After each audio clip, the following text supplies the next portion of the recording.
ஊதிய முரண்பாட்டை களைய வலியுறுத்தி சென்னையில் இடைநிலை ஆசிரியர்கள் 2வது நாளாக போராடி வருகின்றனர். மேலும் விவரங்களோடு இணைகிறார் செய்தியாளர் ரேவதி. வணக்கம் ரேவதி. 2வது நாளாக போராடி வரும் ஆசிரியர்கள் கைது செய்யப்பட்டு இருக்கின்றனர். அது குறித்த மேலும் விவரங்கள். வணக்கம். இடைநிலை பதிவு மூப்பு ஆசிரியர்கள் இயக்கத்தை சார்ந்த 500க்கும் மேற்பட்ட ஆசிரியர்கள் இன்றைய தினம் 2வது நாளாக தங்களின் ஒற்றை கோரிக்கையான சம வேலைக்கு சம ஊதியம் என்ற கோரிக்கையை முன்னிறுத்தி தங்களது போராட்டத்தை முன்னெடுத்து வருகிறார்கள். ஏற்கனவே நேற்றைய தினம் டிபிஐ வளாகம் முன்பாக இவர்கள் போராட்டத்தில் ஈடுபட முயன்ற போது எழும்பூரில் இருந்தே அவர்கள் வருகை தரும் இடங்களில் ஆங்காங்கே கைது செய்யப்பட்ட நிலையில் அங்கு முற்றுகையிட்ட நபர்களையும் ஆசிரியர்களையும் ஒரேடியாக காவல்துறையினர் வலுக்கட்டாயமாக கைது செய்ததையும் பார்க்க முடிந்தது. தொடர்ந்து கல்வித்துறை அதிகாரிகளிடம் பேச்சுவார்த்தை நடைபெற்ற நிலையில் அதில் எந்தவித தீர்வும் எட்டப்படாத நிலையில் 2வது நாளாக இன்றைய தினம் போராட்டம் நடைபெறுகிறது. இன்றும் டிபிஐ வளாகம் முன்பு போராட்டம் நடைபெறும் என்ற எதிர்பார்ப்பில் காவல்துறையினர் 200க்கும் மேற்பட்டோர் அந்த பகுதி முழுவதுமே குவிக்கப்பட்ட நிலையில் இன்றைய தினம் சென்னை எழும்பூரில் இருக்கக்கூடிய சென்னை மாவட்ட முதன்மை கல்வி அலுவலர் வளாகத்திற்கு முன்னதாக இந்த முற்றுகை போராட்டமானது தற்பொழுது நடைபெற்று வருகிறது.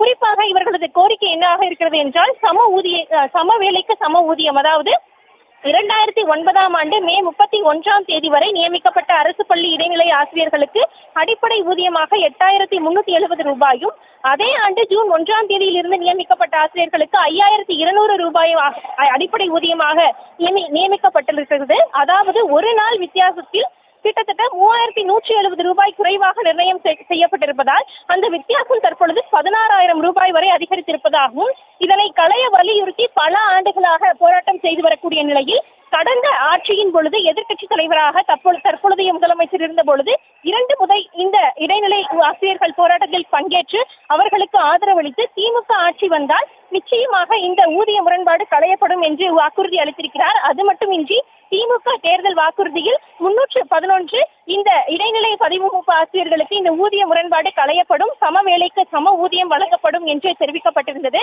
அந்த திமுக கொடுத்த வாக்குறுதியை நிறைவேற்றவில்லை என்று ஏற்கனவே பல முறை டிபிஐ வளாகத்தை முற்றுகையிட்டும் அந்த வளாகத்திலேயே உண்ணாவிரத போராட்டம் இருந்தும் பல்வேறு கோரிக்கைகளை முன்வைத்திருந்தனர். பல கட்ட பேச்சுவார்த்தைகள் ஏற்கனவே பல போராட்டங்களின் போது பள்ளிக்கல்வித்துறை அமைச்சர் மற்றும் அதிகாரிகளுடன் நடைபெற்றிருந்த நிலையில் இன்றைய தினம் மீண்டும் இடைநிலை பதிவு மூப்பு ஆசிரியர்கள் தங்களது ஒற்றை கோரிக்கையான சம வேலைக்கு சம ஊதியம் என்ற கோரிக்கையை முன்னிறுத்தி இன்றைய தினம் இந்த முற்றுகை போராட்டத்தில் ஈடுபட்டு வருகின்றனர். ஏற்கனவே நேற்றைய தினம் டிபிஐ வளாகத்தை முற்றுகையிட முயன்ற போது பல்வேறு பகுதிகளில் இருந்தும் காவல்துறையினர் அவர்களை கைது செய்து வாகனத்தில் ஏற்றி சென்னை முழுவதும் சுற்றி அவர்களை இறக்கிவிட்டதாக சொல்லப்பட்ட நிலையில் இன்றைய தினம் சென்னை மாவட்ட முதன்மை கல்வி அலுவலர் வளாகத்தில் நடந்தே சென்று, அதாவது எழும்பூர் ரயில் நிலையத்தில் இருந்து நடந்தே வந்து இந்த பகுதியில் அவர்கள் போராட்டத்தை முற்றுகையிட்டனர். அது மட்டுமின்றி தொடர்ந்து ஆசிரியர்கள் பல்வேறு மாவட்டத்தில் இருந்தும் நூற்றுக்கணக்கானோர் தொடர்ந்து குவிந்து வந்த நிலையில் வாசலை முற்றுகையிட்டு அமர்ந்த ஒரு சில ஆசிரியர்கள், அதாவது ஒரு 100 பேர் வரையிலும் கைது செய்யப்பட்ட நிலையில் மற்றவர்கள் இந்த வாயிலுக்கு உள்ளாக வந்து தற்பொழுது தொடர்ந்து அமர்ந்து தங்கள் போராட்டத்தை தொடர்ந்து வருகிறார்கள். அந்த பகுதியில் கைது செய்யப்பட்ட ஆசிரியர்கள் வலுக்கட்டாயமாக காவல்துறையினர் இழுத்து சென்று வாகனத்தில் ஏற்றி கைது செய்து கொண்டு சென்றிருக்கிறார்கள். தற்பொழுது மீண்டும் போராட்டத்தில் ஈடுபட்டு வரக்கூடிய இந்த நூற்றுக்கணக்கான ஆசிரியர்களை கைது செய்வதற்கான நடவடிக்கைகளில் காவல்துறையினர் ஈடுபட்டு வருகின்றனர். வளாகத்திற்கு உள்ளேயே பேருந்தை எடுத்து வந்து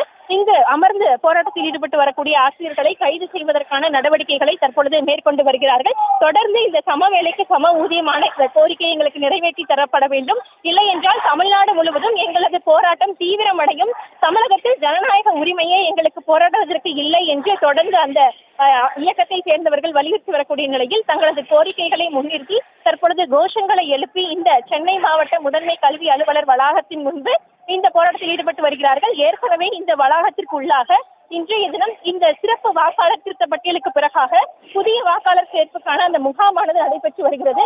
அதற்கு பொதுமக்கள் ஒரு சிலர் இந்த பகுதிக்கு வந்து செல்லக்கூடிய நிலையில் அவர்களுக்கும் இந்த பகுதியில் தற்பொழுது பிரச்சனை ஏற்பட்டிருக்கிறது. அவர்கள் வந்து செல்வதற்கும் சிரமப்பட்டு இருக்கிறார்கள். வெளியிலும் இந்த போராட்டத்தின் காரணமாக சற்று நேரம் போக்குவரத்து நெரிசல் ஏற்பட்ட நிலையில் தொடர்ந்து அவர்களது போராட்டம் இந்த வளாகத்திற்குள் நடைபெற்று வருகிறது. இன்னும் சற்று நேரத்தில் இவர்களும் காவல்துறையினரால் கைது செய்யப்பட்டு வாகனத்தில் ஏற்றப்படுவார்கள் என்று சொல்லப்படுகிறது. அந்த அடிப்படையில் தற்பொழுது அவர்கள் கோஷங்களை எழுப்பி தங்கள் போராட்டத்தை முன்னெடுத்து வருகிறார்கள். விவரங்களுக்கு நன்றி ரேவதி.